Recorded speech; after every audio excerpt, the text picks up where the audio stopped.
안녕하세요. 경제적인 토크쇼 강대성입니다. 벌써 무더위가 기승을 부리는 날씨가 되었습니다. 모두 건강하시죠? 오늘은 여러분들 다소 낯설 수도 있겠지만 보호종료 아동, 그룹홈 이런 이야기 많이 들어보셨을 것 같습니다. 오늘은 그룹홈과 보호종료 아동들의 현재의 생활상 그리고 그 아이들이 어떻게 하면 멋진 삶을 살 수 있을까 하는 것에 대한 이야기를 나누어 보도록 하겠습니다. 오늘은 경기 자립지원센터 내비두의 김재훈 대표님을 모셨습니다. 대표님 안녕하세요. 네, 안녕하세요. 반갑습니다. 네, 반갑습니다. 어디 의정부에 계시죠? 네, 맞습니다. 의정부에서 서울까지 오시기 힘드셨죠? 괜찮습니다. 괜찮아요? 네. 제가 알고 있기로는 대표님께서 청소년 자립지원 활동을 약 한 15년 정도 하셨다고 들었는데 네. 대표님 소개 좀 간단하게 좀 해주실랍니까? 네. 청소년 사역은 15년 시설에서 있었던 경험만 15년이고 그 이전에 이제 교회 교육자로 있으면서 청소년 사역을 계속 했었습니다. 거의 한 30년 가까이, 네. 30년 가까이 했었고, 그리고 이제 시설에서 있었던 거는 한 14년 정도, 네. 횟수로는 한 15년 뭐 그렇게 보는데 한 14년 정도 네네. 그렇게 있었습니다. 그 대표님께서 지금 현재 계시는 곳이 내비두잖아요. 내비두. 네네네. 내비두가 어떤 의미세요? 내비두가 그 몇 가지 뜻이 있습니다. 일단은 퇴소한 청년들 같은 경우는 자신의 삶을 터치하는 거를 좋아하지 않거든요. 그래서 내비두라고. 아, 내비두라고. 내비두라고. 아, 네, 그런 뜻도 있고, 네네. 그리고 내비게이션이라고 방향을 제시해 줄 때 쓰는 어떤 네네. 내비게이션과 같은 그런 용도로 그런 두 가지 의미를 가지고 사용하고 있습니다. 아주 그 좋은 의미인데 그 네. 정말 청소년들한테 그 정말 등대처럼 내비게이션 역할을 잘 해주셨으면 좋겠네요. 네, 알겠습니다. 그동안에 활동하시면서 네네. 정말 그 아이들과 함께 이렇게 지내다 보면 정말 어려운 점도 많으셨을 텐데 뭐 좋은 점, 어려운 점 대표님 머릿속에 남아있는 그런 이야기 좀 소개 좀 하실랍니까? 네, 참 많은 일들이 있었습니다. 많은 일들이 있었는데 저는 이제 저희 아이들과 관련해서 어떤 게 힘들었냐 또 어떤 게 좋았냐 하면은 이 이야기를 꼭 합니다. 어떤 얘기냐면은 밑빠진 독이라는 얘기를 합니다. 네. 그러니까 우리 아이들과 함께하는 그 세월 동안 아이들을 보고 관찰하고 지켜보면서 정말 밑빠진 독과 같은, 그러니까 아무리 노력과 열정과 수고를 쏟아 부어도 항상 제자리걸음이고 항상 바닥을 볼 수밖에 없는 그런 상황이 많이 있어서 이 아이들은 어떤 아이들인가 생각했을 때 정말 밑빠진 독과 같더라고요. 네. 그리고 주변의 사회복지 선생님들을 지켜볼 때도 정말 열정과 헌신을 다 하시는 선생님들은 한 2, 3년 만에 탈진을 합니다. 아, 그러니까 밑빠진 독에 물을 채우려고 하다 보니까 탈진할 수밖에 없는 거죠. 물론 그 가운데 저도 있었고, 그래서 많은 노력을 했음에도 불구하고 채워지지는 아이들 바라보면서 참 되게 고민도 많이 했고요. 참 많이 힘들었고 혼자서 많이 울기도 했고, 이제 힘들었다 그러면은 약간 그런 부분들, 어떤 결과나 어떤 열매나 그런 게 딱히 드러나 보이지 않는 그런 부분들, 그런 부분이 제일 힘들었었는데, 근데 이제 보람이라고 하면은 그 언젠가 그 일하는 가운데 저게 남양주의 한만두 식품이라고 네네. 남미경 저도 들었습니다. 사장님. 예, 네네. 예, 만두 참 맛있게 먹었습니다. 네. 예, 예.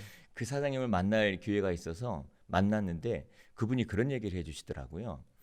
그 아이들은 밑빠진 독이 아니라 밑빠진 독에 콩나물이라는 얘기를 해주시더라고요. 그래서 깜짝 놀랐어요. 이게 어떤 말인가 싶어가지고. 콩나물 물만 부으면 이렇게 자라는. 네네. 네. 그러니까 물은 계속 빠져나가지만 그 속에 아이들은 콩나물이라는 그런 말씀을 네네. 하시더라고요.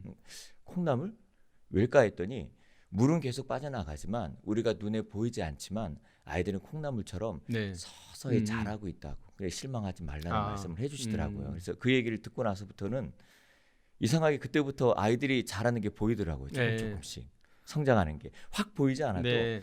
제 마음 같아서는 확 보였으면 좋겠는데, 근데 확 보이지는 않더라도 조금씩 변화되고 조금씩 자라가는 게 보이더라고요. 그러면서 힘이 나더라고요. 저희가 지금 이제 이렇게 시작을 했는데 시청자분들께 네. 아마 지금 두 분이 무슨 이야기를 하고 있어? 그룹홈이 뭐야? 이런 의문점이 있을 것 같아요. 그래서 그룹홈이 뭔지 네네. 간략하게 좀 소개를 좀 해주시면 시청자분들이 이해가 훨씬 더 빠를 것 같습니다. 네, 일단은 그 아동 복지 시설이라고 아동 양육 시설 아이들이 이제 함께 생활하는 24시간 1년 365일 생활하는 그런 시설. 옛날 말로 하면 고아원이죠. 네네. 그런 시설이 있고 그리고 이제 한 5명, 6명 정도 함께 이제 그룹으로 생활하는 곳을 그룹홈 또는 네네. 공동생활 가정이라 부르거든요. 거기는 사회복지 선생님들이 1명 내지는 2분 정도 네네. 그렇게 같이 해서 아이들을 좀 집중적으로 돌보고 있고 이제 시설 같은 경우는 아이들 몇십 명 또는 몇백 명 되는 좀 큰 어떤 단체 네. 같은 그런 개념이거든요. 그러니까 이제 아이들이 그룹홈에 이제 맡겨지고 나서 그룹홈 네. 안에서 이제 고등학교 졸업할 때까지 성장을 하는 거잖아요. 네, 맞습니다. 그러면 예를 들어서 그 아이들의 원래의 가정, 네네. 그 원가정으로 복귀하는 그런 일들도 필요할 것 같은데 네. 그거는 지금 어느 정도 어려움도 많을 것 같고 그래서 네. 그게 가장 좋은 모습일까라는 생각도 드는데 네. 그거는 그동안에 뭐 시도도 해보셨을 거고 대표님의 어떤 그거에 대한 의견도 있을 것 같은데 네. 그 이야기가 좀 듣고 싶습니다. 참 쉽지 않은 부분인데 또 반드시 필요한 부분이기도 하거든요. 아이들은 가정으로 가기를 소원하고 네. 근데 가정으로 가는 아이들을 제가 지금까지 경험상으로 봤을 때 가정에서 성공한 케이스는 제가 지금까지 한 케이스도 못 봤습니다. 근데 성공한 케이스를 못 볼 수밖에 없었던 것도 어쩌면 가정으로 돌아가기 위해서는 아이들을 준비를 시켜야 되겠지만 더 나아가서 가정의 부모님들을 준비를 시켜야 되거든요. 네. 근데 아무런 준비 없이 대책 없이 대안 없이 아이들을 퇴소했다는 이유만으로 가정으로 복귀시키거나 또는 부모님들이 개중에는 좀 약간 다른 목적으로 아이들을 이제 불러오려고 하는 부모님들이 있거든요. 그런 경우는 아이들이 가정으로 돌아가게 되면은 10중 8구 다시 아이들이 또 학대를 받거나 네네. 또는 어떤 다른 목적으로 이용을 당하거나 그래서 다시 또 해체되는 가정이 네네. 해체되는 그런 경우들을 많이 봤고요. 아. 퇴소하고 나서도 마찬가지고요. 퇴소하고 나서는 더 힘듭니다. 네. 왜냐면은 지금까지 아이들과 부모가 함께 살아온 세월이 없었기 때문에 관계 형성이 전혀 되어 있지 않는 상황에서 가정으로 복귀한다는 거는 이거는 그냥 불 속에 아이들을 넣는 거나 마찬가지라서 조금 조심하고 좀 더 신경을 많이 써서 가정 복귀를 해야 되고 준비를 많이 해야 됩니다. 네네. 일단요. 준비하지 않고 그냥 하면 안 됩니다. 그 제가 지금 알고 있기로는 정부에서 그러니까 네. 이제 그룹홈에 이제 18세가 되면 나와야 되기 네네. 때문에 보통 이제 보호 종료 아동이라고 그렇게 표현을 하나요? 용어는? 네. 시설 보호 종료 예. 아동이라고 시설 보호 표현하는데. 종료 아동. 그래 네. 나오면 정부가 지금 500만 원을 주는 걸로 자립지원 정착금을 주는 걸로 알고 있는데 네. 경기도는 아마 다른 지역에 비해서 1,000만 원을 주는 것 같아요. 네, 맞습니다. 그래서 그 1,000만 원을 받으면 그걸 가지고 아이들은 주로 어떻게 사용을 하나요? 참 양날의 검인 것 같아요. 그러니까 아이들에게 필요한 게 돈인데 근데 그 돈이 그 시설 안에서 약간은 억압된 생활 속에 있다가 이제 퇴소를 하면서 그 자유를 얻게 되고 또 그 자유 속에 돈이란 큰 돈이 목돈이 이렇게 생기게 되면은 아이들은 그 돈을 그냥 주체하지 못하고 다 네. 써버려요. 특히나 직장을 처음에 이제 퇴소하게 될 때 직장으로 연계해서 취업해서 직장 생활을 하게 만들어 주지만 직장 생활할 때 많은 어려움과 갈등들이 있거든요.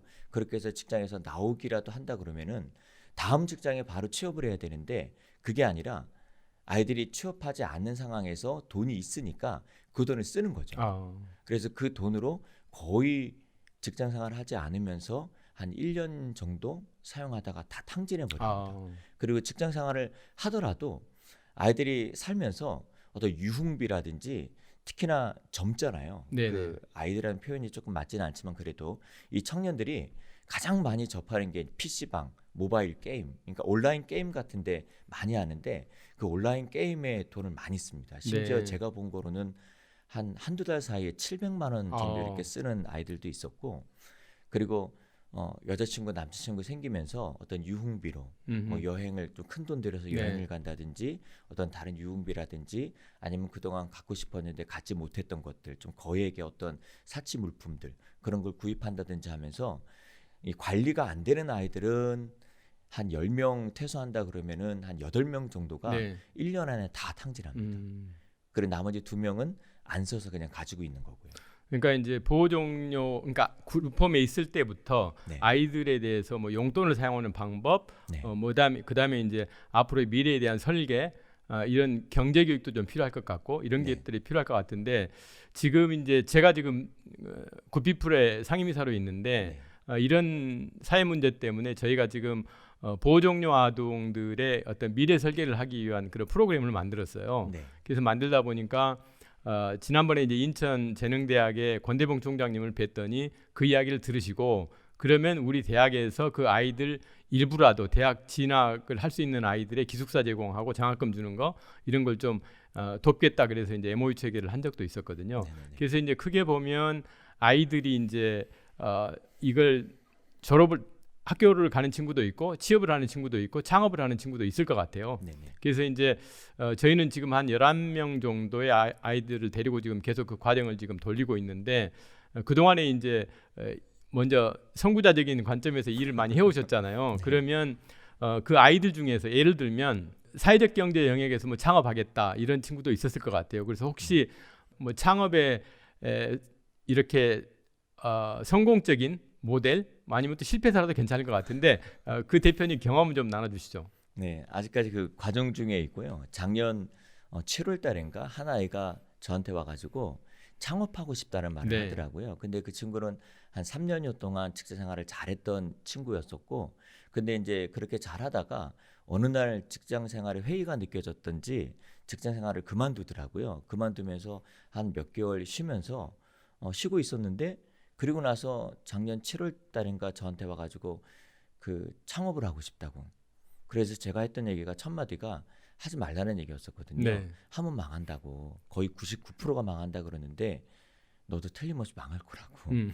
그래서 망하는 이유에 대해서 한 달 가까이 계속 설명해 줬어요. 네. 망할 거다. 넌 어떻게 해서든지 꼭 망할 거다는 얘기. 그렇게 설명을 해주면서 그래도 하겠냐라는 질문을 했죠. 네. 했더니 아이 하는 얘기가 해보고 싶다는 거예요. 음흠. 망하더라도 제가 하고 싶은 일을 한번 해보고 싶다는 얘기를 하길래 그래. 그러면 1년 동안 수입이 한 푼도 없어도 해볼 수 있겠냐. 그런 얘기를 하면서 그때부터 이제 시작을 하게 됐습니다. 그래서 이제 의정부 안에 있는 사회적 경제지원센터에 찾아가서 상담을 했더니 처음에 저희는 사회적 기업으로 이제 접근하려고 했었는데 상담하면서 사회적 기업보다도 마을 기업이 조금 더 낫겠다 싶어서 마을 기업으로 접근했고 작년 12월 말에 이제 최종 예비 마을 기업에 선정이 됐고요. 그리고 예비 마을 기업은 1,000만 원의 지원금이 있거든요. 네네. 그 1,000만 원의 지원금이 지난달에 나왔습니다. 네, 1,000만 원의 지원금 받아가지고 지금 이제 계속 회의 중에 있습니다. 네네. 이 1,000만 원을 가지고 음흠. 어떻게 잘 활용해서 우리 마을 기업이 성장할 뿐만 아니라 이제 올해 1년 동안 열심히 잘해야 내년 또 본 마을 기업으로 진입해 갈 수 있거든요. 네네. 본 마을 기업으로 진입해 가면 5천만 원이라는 지원금이 네. 또 나오니까 네. 그럼 충분히 자본이 없는 아이들에게 굉장히 중요한 자본금이 네. 될 수 있어서 열심히 해보자. 그러면 지금 온라인 사업부터 해가지고 오프라인 사업, 기념품 사업. 그 아이템은 석고방향제하고 컵받침, 예, 수제 손으로 이렇게 네네. 만드는 그걸로 해서 지금 열심히 지금 하는 과정 중에 있습니다. 비즈니스 모델이 정말 중요한데 나중에 제가 혹시라도 네. 도움이 될 수 있으면 가서 네. 제가 멘토링을 좀 해도록 하겠습니다. 감사합니다. 그 이제 아이들이 이렇게 이제 저도 이제 대학생들을 많이 만나보는데 네.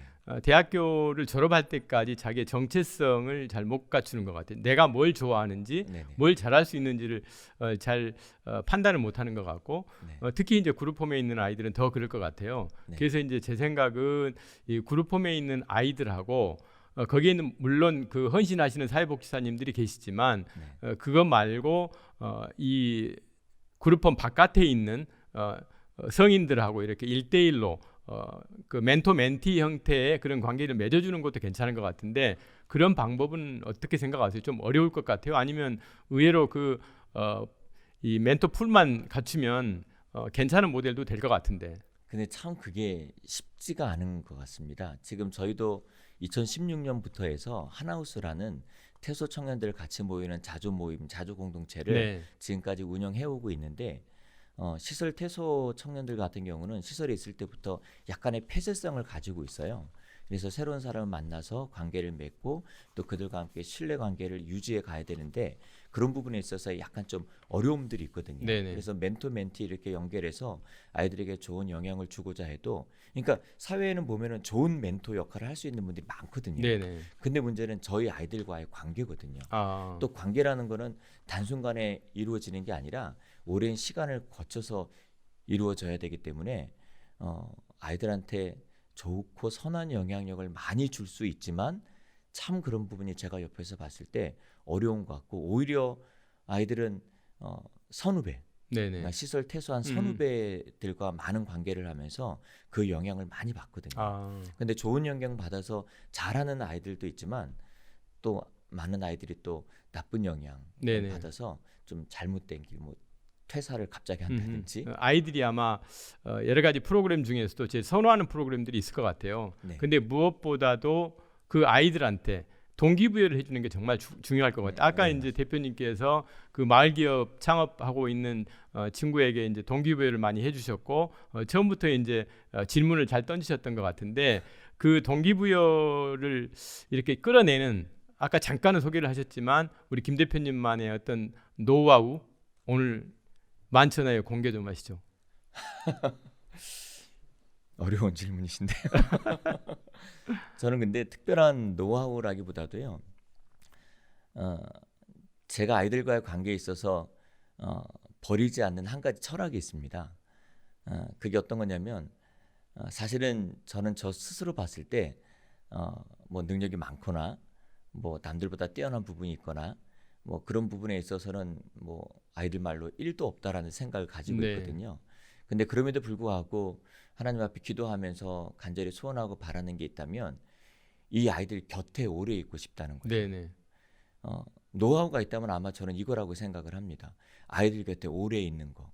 그리고 그 오래 있으면서 아이들과 쌓여지는 그 관계. 네. 그 관계가 아이들에게 좋은 영향력을 줄 수 있고 또 처음에 아까 이전 질문에서 말씀하셨던 그 멘토, 어른 그분들이 좋은 분들이 많은데 아이들한테 좋은 영향을 줄 수 없었던 이유는 아이들과의 관계 형성이 안 돼 있기 때문이라고 저는 그렇게 생각하거든요. 네네. 그래서 시설에서부터 아이들 후원자로 봉사자로 있으면서 아이들이 퇴소하고 난 이후에도 오래 아이들의 곁을 지켜줄 수 있는 네. 그런 분들이 필요합니다. 아, 그래야 아이들에게 선한 영향력과 좋은 영향력을 끼치면서 아이들이 삶의 변화를 이끌어낼 수가 있거든요.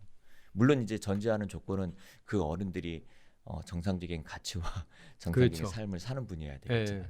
그리고 이제 눈높이도 좀 맞춰야 될 것 같아요. 네. 눈높이가 맞지 않은 상태에서 이렇게 멘토 멘티가 되는 거는 오히려 더 불협화음만 더 커지는 이런 결과를 가져올 것 그리고 또 같아요. 왜냐면은 시설에는 아이들은 소위 말해서 약간 시설병이라는 증세를 앓고 네. 있다고 보거든요.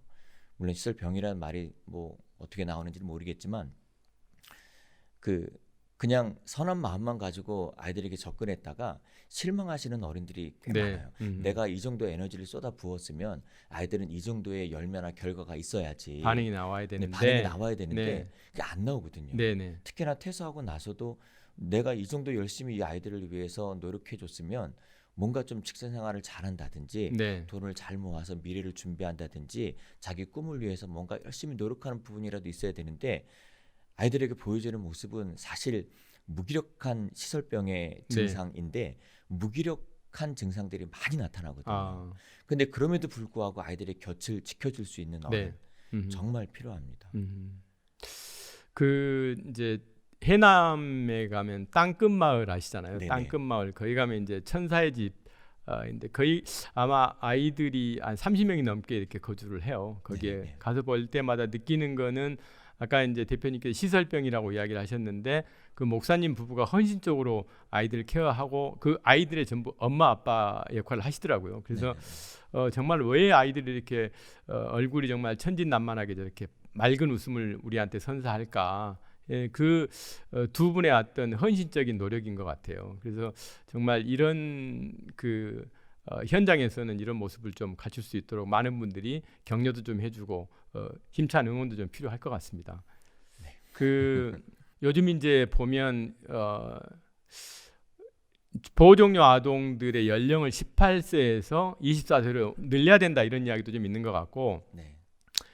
이제 그 대표님께서 마지막 질문일 것 같은데 제가 드리는 그러니까 그동안에 이제 이 보호종료 아동 그룹홈 이런 사회복 영역에서 왕성한 활동을 해 오셨는데 정부 당국자에게 이러면 법 개정과 관련된 아니면 이런 제도적인 뒷받침이 필요하다 하는 것들이 있을 것 같아요. 그래서 네. 그런 거에 대한 대표님 뭐 꺼리낌 없이 이야기를 해주셨으면 좋겠어요.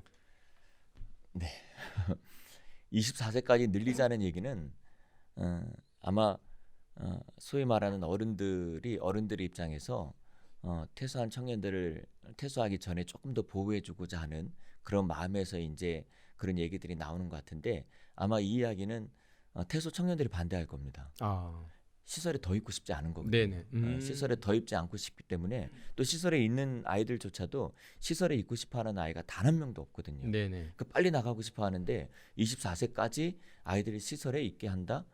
물론 이제 선택적으로 뭐 그런 방법들은 있겠지만 24세까지 더 있게 한다. 그거는 조금 제 생각에는 좀 아니다 싶은 네. 생각이 있고 아이들은 혼자 있고 싶어하기 때문에 홀로 자립할 수 있는 환경을 만들어줘야 되고요. 네네.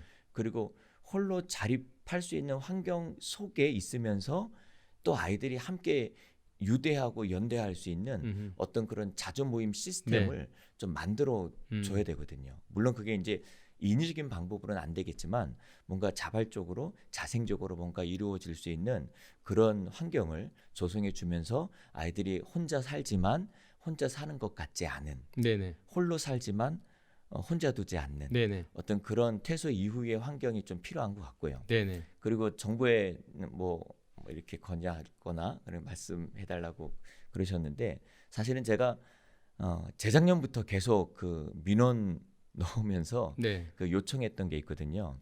먼저 그것부터 말씀드리겠습니다. 퇴소 증명서라는 건데 아이들이 퇴소하고 나면은 그 LH로 해서 전세를 얻게 됩니다. 전세로 집을 구하게 되는데 그 과정 속에서 필요한 서류가 하나가 있어요. 네. 그게 퇴소 증명서라는 건데 이 퇴소 증명서를 제출을 해야만 그 서류를 제출할 수가 있고 또 LH에서 주는 그 전세를 얻을 수가 있거든요.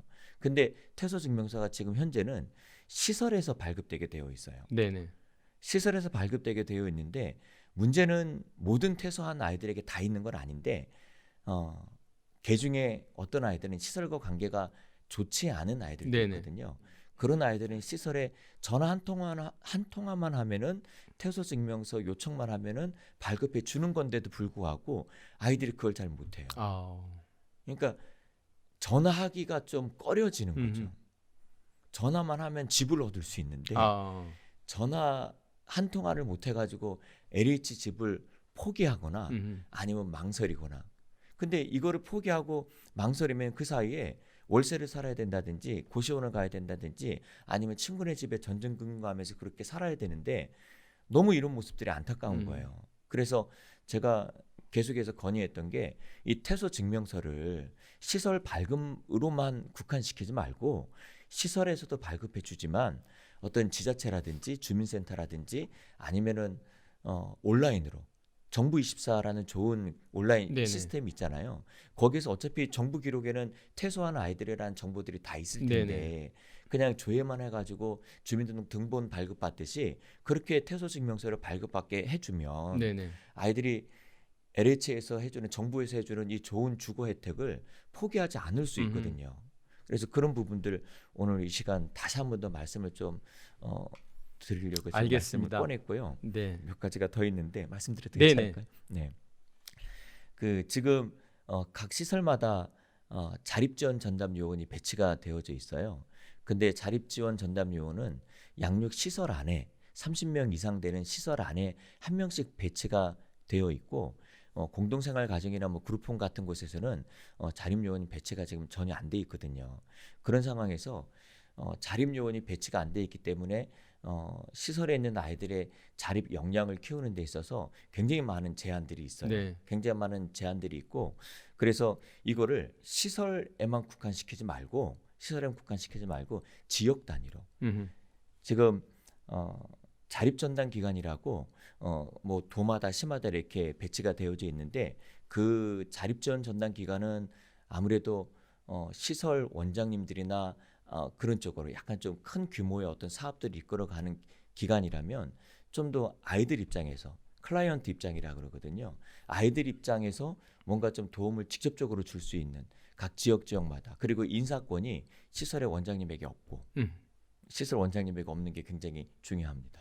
시설 원장님에게 자립지원 전담 요원의 인사권이 없고 오히려 저는 복지부라든지 아니면은 어떤 그 자립지원 전담 기관이라든지 그런 데서 뭐 인사권을 가지고 있어야지 아니면은 시설이 있으면은 원장님의 눈치를 본다든지 네네. 그러면서 이제 제한된 행동밖에 할 수가 없거든요.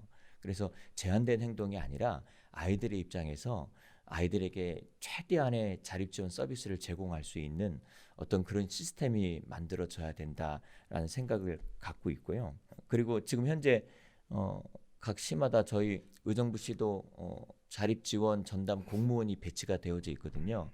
근데 굉장히 좋은 시도고 또 그걸로 인해서 굉장히 아이들에게 좋은 효과도 주고 있고 하고 있지만 아무래도 공무원이 할 수 있는 영역은 아무래도 한계가 네. 있고 제한이 있거든요. 네네. 그래서 뭔가 아이들 삶에 깊숙이 개입해서 뭔가 아이들 곁에서 뭔가 함께 할 수 있는 민간에서 이 일을 할 수 있도록 좀 그렇게 좀 추진이 네. 돼야 되지 않을까.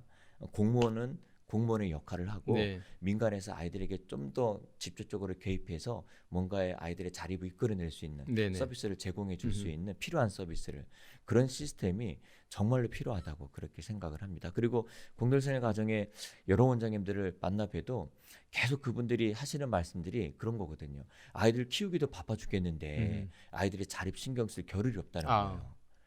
그러면은 그 자립을 누군가는 신경을 써야 되는데 담당 공무원이 아니면은 전혀 관계없는 시설에 있는 자립 지원 전담 요원이 안 되거든요. 네네. 그럼 지역마다 어떤 자립지원 전문가라든지 아니면 민간 단체라든지 그렇게 선정을 해서 아니면 만들어서라도 뭔가 좀 그런 시스템 구축이 반드시 필요하다고 네네. 그렇게 생각을 합니다.